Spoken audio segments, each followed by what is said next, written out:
그런데 이 소개를 해준 B 회사에서 허위 이력서를 만들어줬습니다. 이런 상황까지 왔어요.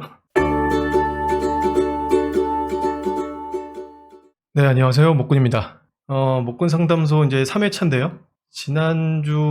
지지난주에 상담을 요청해주신 분이 있어가지고 상담을 이제 진행을 했거든요. 답변까지 완료됐고, 그랬는데 그분이 자기는 경력자가 아닌데 경력자로 소개가 돼가지고 굉장히 난처한 상황에 처해 있으셔가지고 제가 좀 도와드렸고, 영상 마지막에는 이제 연봉을 올릴 수 있는 꿀팁도 제가 설명을 드리니까요. 영상 끝까지 지켜봐 주시면 감사하겠습니다. 네, 이분 상황이 어떻냐면요. 이분은 지금 A라는 회사에 의뢰자분이 이제 입사를 하신 건데, B라는 회사가 있거든요. 이 회사는 A 회사에서 외주를 받는 회사예요. 그리고 B라는 회사의 직원분이 이 의뢰자분을 A라는 회사에 소개를 해줘가지고, 그래서 이제 입사를 하게 되신 거죠. 네, 그래서 이분이 입사한 지 한 일주일 정도 되셨고, 사수가 있다고 했는데 와서 보니까 이제 사수분도 없었고, 거기다가 A 회사에다가 이제 B 회사 직원분이 경력자로 소개를 했는데, A 회사의 투자자 회사의 직원분이 여기에 파견을 나오셨었는데, 그분이 이제 뭔가 미심쩍었는지 이력서를 이제 요구하셨어요. 그런데 이 소개를 해준 B 회사에서 허위 이력서를 만들어줬습니다. 이런 상황까지 왔어요. 네, 그리고 이분은 이제 부트캠프 출신이신데 이제 취업이 너무 어렵다 보니까 그냥 장단 맞춰주면서 주말에 근무해서라도 맞춰볼까? 라고 이제 생각을 하고 계셨는데, 뭐 일단 주말에 근무해서 맞춰볼까라고 하는 거는 굉장히 요즘 분들 사이에서 보기 힘든 모습이긴 하지만, 네, 그냥 장단 맞춰주면 이제 큰일 나는 거죠. 근데 이게 되게 어이가 없는 게, 이거를 서로 짜고 진행을 한 게 아니라 이 의뢰자분은 이걸 몰랐어요. 이걸 몰랐는데 회의를 하면서 경력자로 자꾸 소개를 하니까 말은 못하고 그냥 계속 그러고 있었던 거죠. 그래서 이분이 이제 이래도 되나 이런 생각이 계속 이제 드시는 거고, 업무가 이제 경력자 기준으로 맞춰져가지고 이제 협의도 없이 그냥 막 내려오는 거예요. 이거 일주일이면 되죠? 저거 뭐 2주면 되죠? 뭐 이렇게 내려오는 그런 상황이었고, 그래서 이분의 이제 질문은 두 가지였는데요. 하나는 지금 상태로 계속 진행해도 되는 걸까요? 그리고 일주일 정도 근무를 했는데 급여를 받을 수 있는지, 급여는 최저시급으로 받게 되는 건지에 대해서 질문을 주셨어요. 먼저 뭐 계속 진행해도 되는 걸까요? 안 되죠. 이거 계속 하면 안 됩니다. 이게 일단 비밀을 알고 있는 사람이 이 본인 제외 지금 3명 정도로 추측되거든요. A라는 회사의 대표님, B라는 회사의 대표님, 그리고 B라는 회사에서 소개를 시켜주신 분, 이렇게 최소한 본인 제외하고 3명인데, 이게 지금은 괜찮지만 관계가 틀어졌을 때 반드시 문제가 되게 되어 있어요. 약점을 하나 괜히 쥐고 회사 생활을 이어가는 거는 아닌 것 같아요. 그래서 이 문제를 이제 퇴사하게 돼도 나머지 3분은 별 타격이 없거든요. 근데 이분만 이제 큰일 나는 거예요.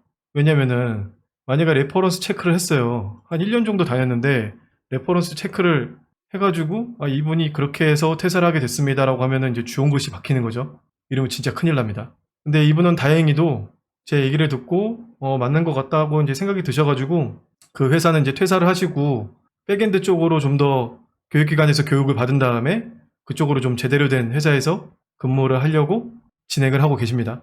두 번째 질문인데, 일주일 정도 근무했는데 급여 받을 수 있는지, 급여는 최저시급으로 받게 되는 건지 이거 궁금해 하셨는데, 당연히 이제 출근하셨으면 당연히 받을 수 있는 거고요. 수습기간에 회사에서 중도 하차해도 이때 약간 좀 주눅 들고 그런 마음에 제대로 된 요구를 못 할 수도 있는데, 근무 기간만큼 급여를 받아야 되고요. 받아야 되고 한 달치 월급을 주던지 한 달을 근무하게 해줘야 돼요. 이거 수습이든 아니든 이건 똑같습니다. 무조건 적용되는 건데, 회사에서 수습이니까 안 줄 거야 라고 얘기하는 경우도 있거든요. 근데 그런 건 받아들이시면 안 돼요. 제 얘기 아닙니다. 급여는 입사 당시의 연봉 기준으로 받으시면 됩니다.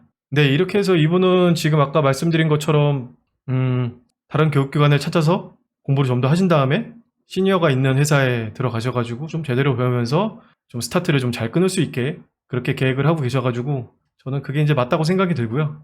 그래서 뭐 지금이라도 잘못된 걸 바로잡을 수 있어서 다행이라고 생각합니다. 급여에 대한 얘기가 나와가지고 연봉에 대해서 좀 팁을 좀 말씀드리고 싶은 게 있는데, 뭐냐면은 이 이직할 때 연봉이 보통 이전 직장에서 받았던 그 연봉의 그 플러스 알파 퍼센트로 받거든요. 보통은. 그러니까 연봉 높은 사람한테 우리 회사 오면은 300만 원 올려줄게요 이렇게는 안 해요. 연봉이 많으면 상승폭도 더 큽니다. 그래서 이전 직장 연봉이 높을수록 상승 금액이 높고, 그래서 첫 직장의 연봉이 중요해요. 이 연봉이 계속 이제 앞으로 이제 스노우볼로 계속 굴려야 되는 거잖아요. 이직하면서 스노우볼을 계속 굴려야 되는 건데 이때 너무 낮게 시작하면 이직을 몇 번을 해야지 내가 원래 처음에 받고 싶었던 연봉으로 가게 될 수 있을지 좀 불리하죠, 이렇게 하면. 그래서 그냥 제 소견인데 아무리 힘들어도 1년만 채울 수 있으면 연봉 제일 많이 주는 회사에 가는 게 연봉 입장에서는 제일 좋을 거라고 생각합니다. 그리고 또 한 가지 말씀드리고 싶은 거는 요즘에 복지에 대해서 회사들이 많이 신경 쓰다 보니까 복지로 뭐 점심값을 준다든지 아니면 복지 포인트를 준다든지 뭐 그런 회사들이 이제 조금씩 많아지고 있잖아요. 그 부분에 대해서 말씀을 드리고 싶은데 이게 연봉은 각종 복지 금액을 뺀 원천징수 영수 중에 찍힌 금액만 인정받거든요, 보통. 뭐 복지 포인트 이런 것도 인정해 줄 수도 있긴 한데 그 얘기를 연봉 협상하는 자리에서 꺼내기 시작하면은 서로 되게 껄끄러워요. 왜냐면은 새로 간 회사 입장에서는 그 복지 포인트 어떻게 증명할 수 있을 건데? 그럼 이전 회사에다가 전화 한번 해보세요. 이렇게 되는 순간 이게 연봉 협상 자리가 서로 이렇게 좀 껄끄러워지기 때문에 아예 애시당초에 복지 금액은 연봉에서 그냥 감안하지 않는 게 맞는 거예요. 그래서 뭐 전 직장 복지 포인트가 연 200만 원이라고 하는데 이거 연봉으로 인정받을 수 없으니까 처음부터 아예 그냥 회사에서 복지 포인트 있으니까 연봉을 깎겠다 이렇게 제안을 하잖아요. 그러면은 그냥 그거 받아들이지 마시고 그냥 연봉 올리고 복지 포인트를 그냥 안 받는 게 나아요. 그래서 무조건 가장 신경 써야 되는 거는 원천징수 영수증에 찍히는 금액. 그게 제일 중요합니다. 네, 그리고 연봉을 올리기 위한 팁인데 뭐 이직은 뭐 어쩔 수 없잖아요. 회사에서 연봉을 따박따박 연마다 챙겨주기 힘들거든요. 그리고 개발자의 성장이 회사의 성장보다 더 빠르면 회사에서 줄래야 줄 수 없는 거죠. 그래서 어떻게 해야 되느냐? 그러면은 이직은 우리가 뭐 할 수밖에 없지만 그래도 뭔가 좀 더 효율적으로 연봉을 상승을 하게 하려면 사실은 연봉 안 올려주니까 퇴사하고 연봉을 올려야겠다라고 생각하는 거 말고 한 가지가 더 있어요. 뭐냐면은 이직하기 전에 연봉을 무조건 올리는 거예요. 100만 원이 됐든 200만 원이 됐든 내가 원하는 금액 안 준다고 해가지고 이렇게 서로 이렇게 완전히 그냥 안 보고 그럴 필요 없고요. 그냥 어떻게든 올리세요. 조금이라도. 무조건 올리고 그 올린 금액으로 최소 3개월 정도 근무한 후에 이직을 해야지 연봉 상승에 유리합니다. 그러니까 갑자기 퇴사하면 되게 불리해요. 갑자기 아씨 나 이 회사 그만 다닐래 하고선 갑자기 퇴사해버리면 회사도 좀 기간을 좀 길게 가지고선 천천히 골라야 좀 좋은 회사를 갈 수 있잖아요. 근데 갑자기 그만두면 또 다른 회사를 구하기 위해서 또 급하게 회사를 구하다 보면 또 좋은 조건으로 가기 힘든 거고요.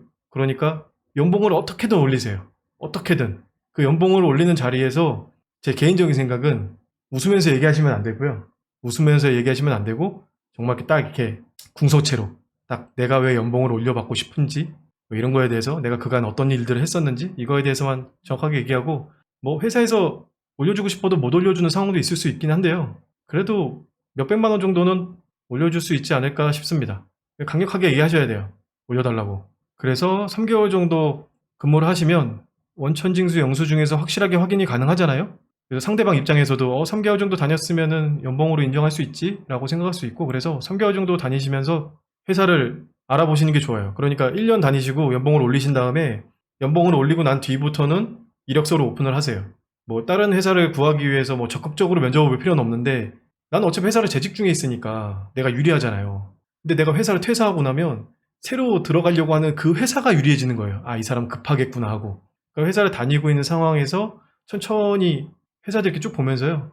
뭐 이게 짧으면은 뭐 3개월 안에도 구해줄 수 있고 오래 걸리면 뭐 6개월, 1년도 걸릴 수 있는 거죠. 마음을 급하게 먹지 마시고 천천히 좋은 회사를 잘 고르셔가지고 연봉을 많이 올리고 좀 더 좋은 근무 여건에서 일하실 수 있도록 그렇게 천천히 회사를 구하시길 바랍니다. 제 생각엔 짧으면 3개월, 길면 길수록 더 좋은 조건의 회사들이 나옵니다. 길면 1개월까지도 봐야 돼요. 왜냐면은 어떤 회사들은 내가 원하는 시기에 구인을 안 할 수도 있잖아요. 근데 그 회사들이 구인을 하는 시기가 내가 이미 이직을 하고서 옮긴 뒤라면 너무 아깝죠. 시도라도 한번 해볼 수 있는 거잖아요, 사실. 그래서 여러 회사에 시도를 하고 퇴짜를 맞더라도 많이 퇴짜 맞으시고 내가 지금 현재 상황에서 갈 수 있는 회사는 이 정도가 최고구나 하는 것도 어느 정도 가늠해 보시고 그렇게 가시면 좋을 것 같아요. 제가 지금 자료에는 안 만들어 놨는데 어떤 회사가 연봉을 많이 받느냐를 미리 가늠해 볼 수 있거든요.